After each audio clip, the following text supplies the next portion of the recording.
out there, carnivore friends. I have been asked the same question over 30 times in the last week, so I thought it was time to address it. But it was asked all 30 times by the same person. Subscriber Jubal wants to know, are eating boogers carnivore compliant? Asking for a friend. Jubal, Jubal, Jubal, Jubal. You're not asking for a... Hang on a second. I'm getting an Amazon delivery notification. Sorry, Jubal, you're gonna have to pick your own answer this time. Let's go. And oh my goodness, it's like Christmas in September. It is my new meat grinder and meat brand sausage stuffer. I've been looking forward to this. I've been saving my money. I'll tell you all about it, and we'll do a package open and a quick review. And it took about a week for me to get this from the time that I ordered it, which I have no complaints about. They had a big sale, and I'm sure they had their hands full. But I sure was excited to finally get this. I've just been wanting one of these for quite some time. And here's the big reveal. We're going to open that box to another box. Okay, well, maybe a tiny bit anticlimactic, but hey, at least I know they're doing things right. So let's dig into the second box and see what we have. And drum roll, please. Yes, there it is in all its grinding glory. Very well packaged, and so we're just going to go through here and I'm going to show you what came with it. And I'm going to speed it up a little bit because unboxing something does not make for titillating video time. But I will say everything was, again, very well packaged, well put together. Clearly they took the time to figure it out and make sure that their free shipping got to you in one piece. Well, several pieces, but one box. And the meat of the matter, if you will, is this hoss right here. The 1 horsepower, number 22, Meat Your Maker meat brand grinder. And this thing is heavy duty. In fact, it's kind of hilarious that their website says product weight 57 ounces. What? That's like 3.5 pounds. By my bathroom scales, it weighs about 55 pounds. So clearly a typo on their website, but just know this is not for the faint of heart. Now inside the box came 2 different dies, a smaller die and a larger die, and then the stuffing paddle. The guide or the instruction manual, which is virtually useless. The locking screw, the grinder head with the auger already attached on the inside. And of course the meat tray for placing your meat. It came with these stuffing tubes, and on the far left there, my favorite named piece, the meat stomper. Okay, so let me tell you a little story about the history behind me getting this grinder. First of all, I've had my eye on it for quite some time. I've really did my homework. I've watched a lot of YouTube videos. I've read a lot of things, did some comparisons before I decided to invest a pretty fair amount of money. This grinder is not cheap. I actually called Meat Your Maker on August the 1st, I believe it was, and told them that I was interested in their product, but tell me why I should buy yours and not someone else's. To be honest, Meat Your Maker needs a little work in their marketing department. The guy on the other end hemmed and hawed. He was not a salesperson. He told me that they didn't have a sales department. People just buy their product online. He couldn't explain to me why we should buy their product over someone else's, but he did say all he knew was our product was a good product. And so I said to him, well, what kind of discount can you give me? If you give me a discount, I may buy one right now. And he said, no, can't give you a discount. Sorry, our sale ended yesterday.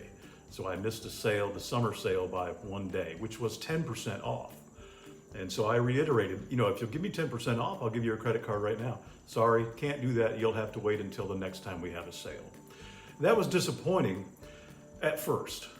But what happened was they had their pre-season sale that started I think right after Labor Day weekend or close to that.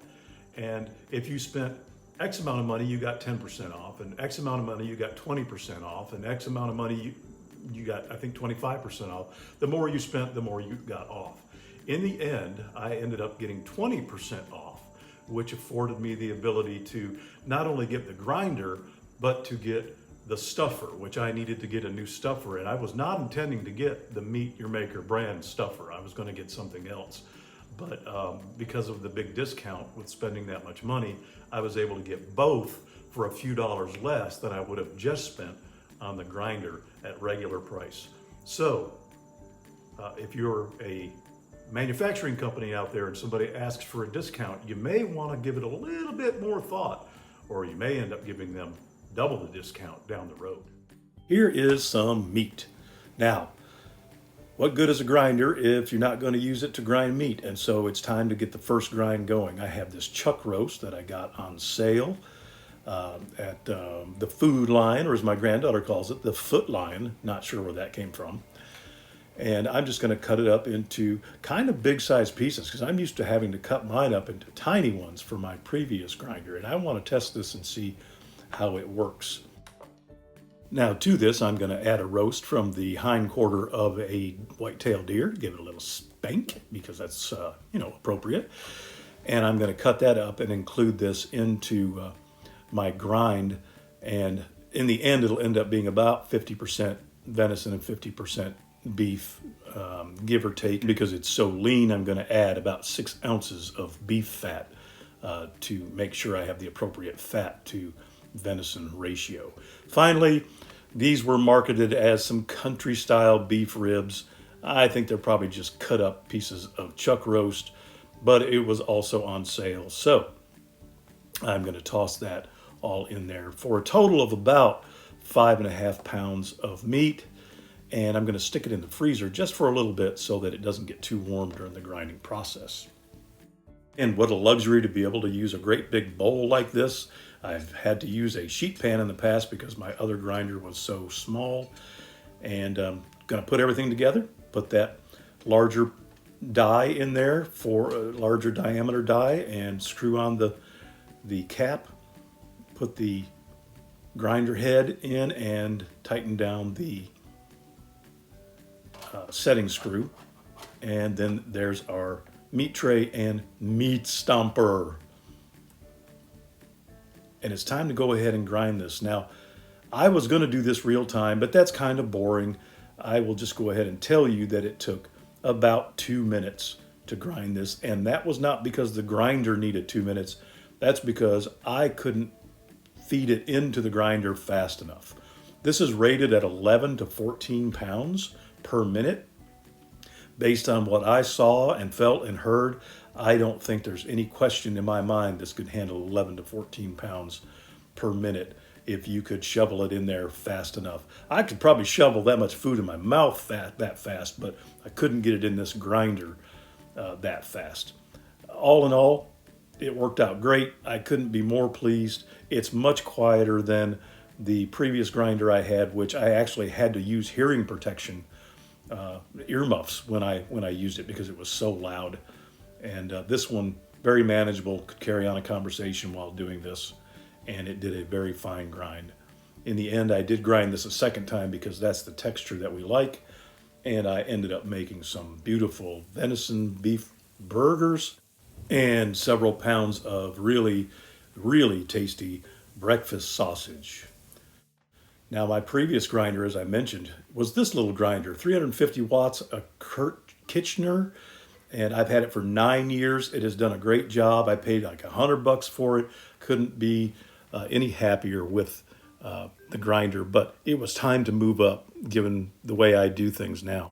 And it was also convenient because it tucked away in the cupboard so nicely. And as I mentioned before, this new grinder, it's big, 55 pounds. I'm still not sure what to do with it. I tried to pass it off as a centerpiece, and Mrs. Curmudgeon said, no. So I went to the next step and tried to put it in the foyer and make it, an entryway conversation piece. And Mrs. Curmudgeon said no. I even tried to hide it in the corner and pass it off as one of the dog's companion toys. Mrs. Curmudgeon said no. But the benefit outweighs the hugeness of it, and I will keep trying to figure something out one way or another. It is a part of my new kitchen arsenal, and it's here to stay. Now, in the future, I'll do a box opening on the stuffer, and we'll take a look at that as well. I'm looking forward to making my first batch of sausages with both of these. But in the meantime, thanks for watching this review, and I hope to see you next time.